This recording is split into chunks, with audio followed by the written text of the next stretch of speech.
अरविंद मेरे सहयोगी जुड़े हुए हैं। अरविंद, क्योंकि कुछ देर पहले आपने जेल सुपरिंटेंडेंट से बात की, हालांकि बातचीत तो बहुत सहज दिखाई दी, लेकिन जाहिर तौर पर जेल प्रशासन के ऊपर काफी दबाव है मामले को देखते हुए।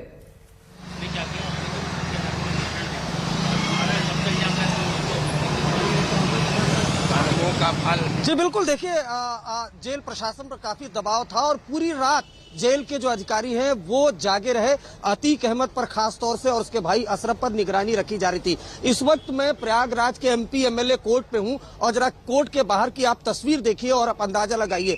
काफी हाई प्रोफाइल मामला। माफिया डॉन अतीक अहमद, दशकों तक उसने प्रयागराज में खौफ के दम पर अपना साम्राज्य चलाया। शासन प्रशासन से लेकर सत्ता तक में उसकी मिली भगत रही और आज अदालत अपना फैसला सुनाएगी। उमेश पाल की किडनैपिंग फॉर रैंसम मामले में जो ये पूरा अदालत है वो फैसला सुनाएगी। 2006 में किडनैपिंग हुई थी और रसूख इस कदर था, शासन प्रशासन में इस कदर पकड़ थी कि तकरीबन 1 साल बाद 2007 में उमेश पाल ने मामला दर्ज कराया था। इस मामले में कई गवाह पलट चुके हैं, लेकिन उमेश ने गवाही नहीं पलटी थी और शायद यही वजह है। बिल्कुल, लौटूंगी मैं आपके पास। कुमार अभिषेक भी हमारे साथ कोर्ट परिसर के बाहर से जुड़े हुए हैं। कुमार, सबसे पहले तो वहां के सुरक्षा व्यवस्था किस तरीके से की गई है वो बताइए। इसके साथ ही इस पूरे केस में अब उमेश पाल का खुद ना मौजूद होना, ये इस केस को कहां तक कमजोर बनाता है? क्योंकि पहले तो वो गवाही खुद देने वाले थे अपने मामले में, अब वो इस दुनिया में नहीं रहे। जिस तरीके से उनकी बर्बर तरीके से हत्या कर दी गई,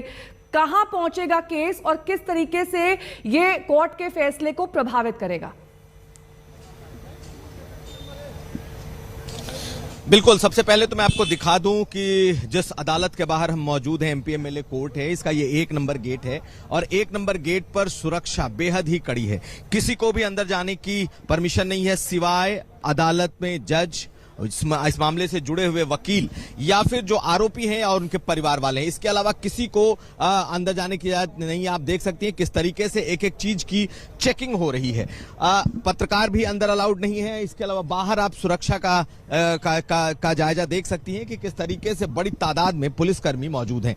हमारी जो जानकारी है उसके मुताबिक तकरीबन 10:30 बजे के आसपास नैनी जेल से अतीक अहमद, अशरफ इन्हें निकाला जाएगा। इन्हें 11 बजे तक, 11:15 बजे तक यहां पहुंचना है और जो जानकारी उसके मुताबिक 12 बजे के पहले यह फैसला आ जाएगा, क्योंकि फैसले को रिजर्व करके रख लिया गया है। तो ये यहां का इस वक्त का सूरत हाल है। निश्चित तौर पर इस पूरे मामले में अतीक 2006 का ये मामला है, 2007 में एफआईआर हुआ था।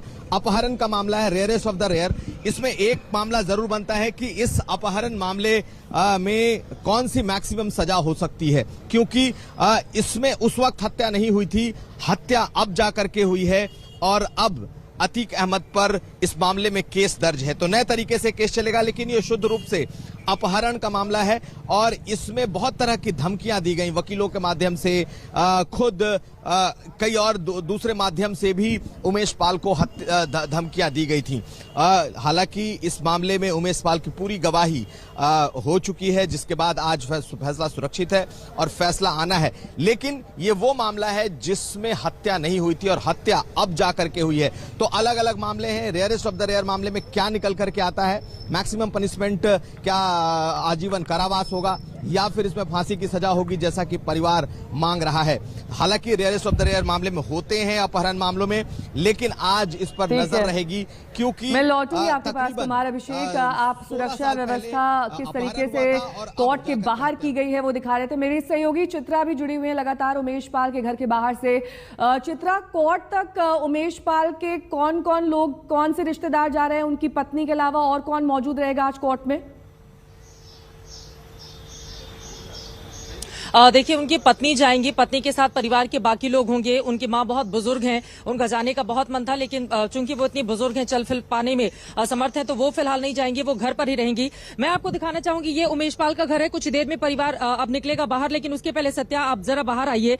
उमेश पाल का घर आप बताते चले, प्रयागराज के जिस हिस्से में हम आएंगे वहां पर अंदर आकर एक पतली सी गली है और उसके बाद अंदर आते हैं। आपको बता दें, बिल्कुल यहीं बाहर ही हत्याकांड को अंजाम दिया गया था इसी फरवरी के महीने में। यहाँ देखिए देखिए उमेश पाल के घर में इस वक्त सुरक्षा के बेहद कड़े इंतजाम किए गए हैं। सत्या, जरा बाहर आइए, आपको लेकर चलेंगे। यही वो पतली सी गली है जिससे होते हुए वो रोज अपने घर को जाते थे। यहाँ पर सुरक्षा, चूंकि उनको सिक्योरिटी भी मिली हुई थी, तो यहाँ से थोड़ा सा अगर हम बाहर जाएंगे आपको तस्वीरें दिखाएंगे। नेहा, ये देखिए, ये पतली सी गली है, ये बिल्कुल पतली सी गली है और इसके बाहर भी सुरक्षा के इस वक्त कड़े इंतजाम किए गए हैं। यहाँ पर भी बहुत सारे सुरक्षाकर्मी इस वक्त बैठे हुए हैं।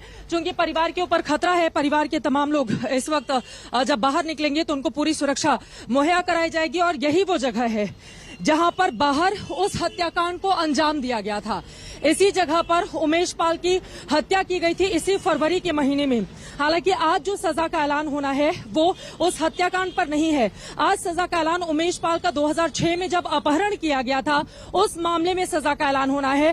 अपहरण करके डरा धमकाकर गलत गवाही दिलाई गई थी 2007 में। उसके बाद उमेश पाल की ओर से इस पूरे मामले में FIR कराई गई थी।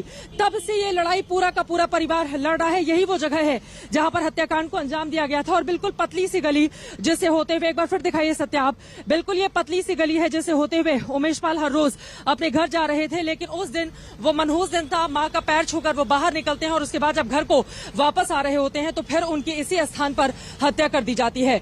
परिवार को अपहरण कांड में उम्मीद है फांसी की सजा का, क्योंकि इससे कम अगर मिला तो परिवार का ये कहना है कि वो लोग गैंगस्टर हैं। जिस तरह से उमेश की उन्होंने हत्या की है वैसे परिवार के बाकी सदस्यों की भी हत्या कर दी जाएगी।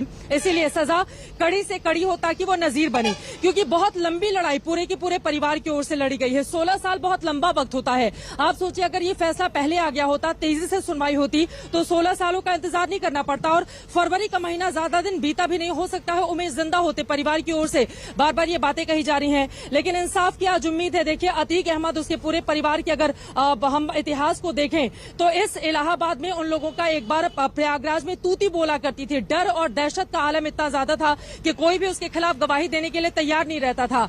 उस वक्त भी अगर उमेश पाल ने अपनी आवाज को बुलंद की थी, जरा सोचिए कितने दिलेर रहे होंगे वो, क्योंकि उस समय समाजवादी पार्टी का अतीक अहमद सांसद था।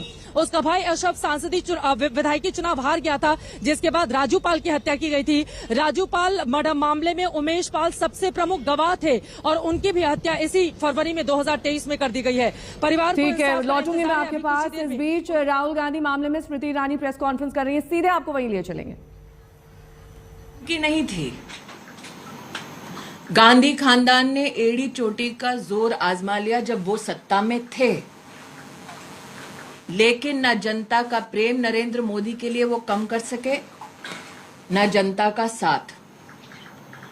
नरेंद्र मोदी ने स्वयं गांधी खानदान से कहा कि आप चाहे मेरा कितना भी अपमान कर ले, लेकिन राष्ट्र का